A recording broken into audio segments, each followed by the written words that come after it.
തിരുവനന്തപുരം കിളിമാനൂരിൽ തട്ടുകടയിൽ ഭക്ഷണം കഴിക്കാനെത്തിയവരെ ഉടമകൾ മർദ്ദിച്ചുവെന്ന് പരാതി. കൊട്ടാരക്കര സ്വദേശികളായ ആശിഷ്, ഭാര്യ ഷബ്ന, മക്കൾ എന്നിവർക്ക് നേരെയാണ് ആക്രമണമുണ്ടായത്. അജീഷ് ജയകുമാർ വിവരങ്ങളുമായി ചേരുന്നു. അജീഷ്, എന്തിനാണ് മർദ്ദനം?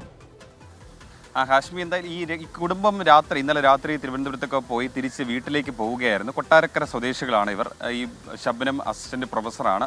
ഈ ഭർത്താവ് ആശിഷ് കൊട്ടാരക്കരയിൽ ഒരു സ്ഥാപനത്തിൽ ജോലി ചെയ്യുന്ന ആളാണ്. ഇവർ രാത്രി 11 മണിക്ക് ശേഷമാണ് ഈ സംഭവം നടക്കുന്നത്. ആ സമയത്ത് കിളിമാനൂർ തട്ടത്തുമലയിലുള്ള വാഴോട്ട് ഹോട്ടൽ എന്ന ഈ തട്ടുകടയിലെത്തി ഭക്ഷണം കഴിക്കാൻ കയറുന്നു.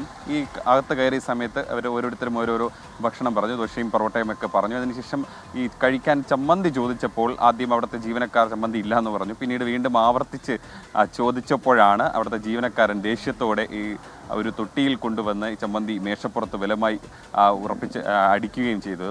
അപ്പോൾ ഇത് ചോദ്യം ചെയ്തതാണ് പിന്നീട് തർക്കത്തിലേക്ക് എത്തിയത്. പിന്നീട് ഇവർ ഇവിടുന്ന് ഭക്ഷണം വേണ്ട എന്ന് പറഞ്ഞ് കുടുംബം പുറത്തേക്ക് പോകാൻ തുടങ്ങിയപ്പോൾ ഈ ജീവനക്കാർ ഇവരെ തടഞ്ഞു. ഭക്ഷണം നിങ്ങൾ വേണ്ടെന്ന് പറയാൻ അങ്ങനെ പറ്റില്ല, നിങ്ങളതിന് പണം നൽകിയിട്ടേ പോകാവൂ, അല്ലെങ്കിൽ പോലീസിനെ വിളിക്കുക, നിങ്ങൾ പോലീസിനെ വിളിക്കൂ, നിങ്ങൾ ഇത്തരത്തിൽ മോശമായി പെരുമാറിയത് ശരിയല്ല എന്ന് പറഞ്ഞ് അങ്ങോട്ടും ഇങ്ങോട്ടും തർക്കമായി. പിന്നീട് ഈ ജീവനക്കാർ ചേർന്ന് ഇവരെ മർദ്ദിച്ചുവെന്നാണ് പരാതി.